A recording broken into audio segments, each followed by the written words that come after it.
De nombreuses ONG s'inquiètent des violations des droits de l'homme en Égypte. Certaines parlent de dictature. Considérez-vous que les droits de l'homme et les violations des droits de l'homme soient compatibles avec le commerce avec l'Égypte ?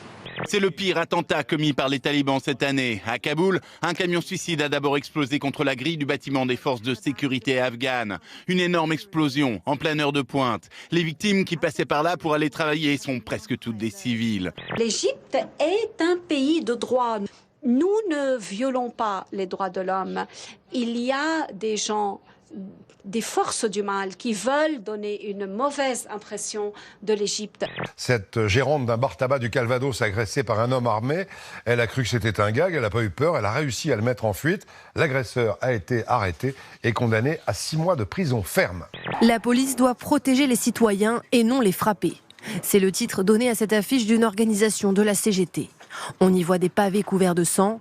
Une matraque est posée au sol sur un insigne de CRS. Je trouve ça immonde, je trouve ça insupportable et dire qu'il y a de l'argent public derrière cela. Parce que la CGT, elle reçoit des millions de l'État, des collectivités locales chaque année pour faire ça. Ce syndicat s'est discrédité. À mesure que sa crédibilité diminue, il est contraint à la surenchère. Là, on est dans la surenchère. Le but pour nous était d'avoir une communication certes acide, mais qui en tout cas dénonce ces pratiques, en précisant qu'on dénonce ces excès et non pas toute une profession. Ce que nous montrons du doigt, ce sont ceux, et nous avons été confrontés dans le cadre de l'état d'urgence à beaucoup de problèmes, ceux qui donnent les ordres, soit pour interdire les manifestations, et nous avons résisté à beaucoup de tentatives de nous empêcher de manifester. Une affiche en tout cas bien loin des messages de sympathie adressés aux policiers l'an dernier.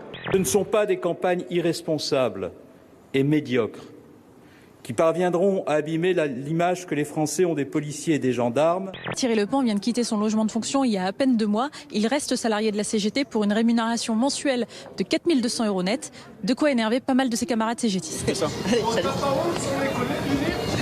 T'as pas honte de venir sans déconner? Ouais, mais je me cacherai, je serais toi. Ah mais tu peux la baisser la tête. Alors le premier mot d'oiseau utilisé par les Français et les Françaises au travail, c'est bien sûr merde. Le deuxième mot, alors là il est fort, parce que pour le coup c'est un vrai mot fort, un peu moins commun, c'est le fameux putain. Voilà. Et le troisième mot sur le podium, c'est fait chier. Est-ce que vous comprenez que ça peut choquer que vous coûtiez 150 000 € par an à la CGT ? Nouveau rebondissement dans le bras de fer qui oppose les syndicats et le patronat dans le cadre de la réforme du travail. Pierre Gattaz a lancé ce matin un ultimatum. Le patron du MEDEF laisse 3 semaines au gouvernement pour, je le cite, profondément corriger le projet de loi El Khomri. Au-delà de ça, je pense que le dialogue social institutionnel risque d'en pâtir beaucoup et que nous demanderons sans doute la suspension des négociations assurance chômage. Ça se passe dans le nord de la Chine. Les ouvriers de 2 entreprises de BTP concurrentes ont un petit conflit à régler. Comment ? Très simple, en organisant un combat de bulldozer en plein centre-ville.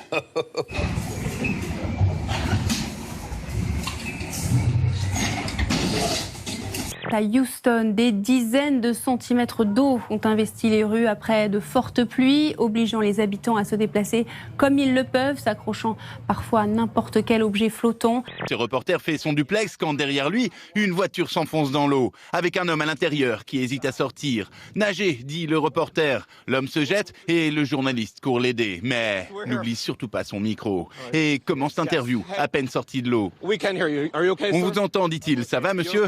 Sa voiture, elle, disparaît.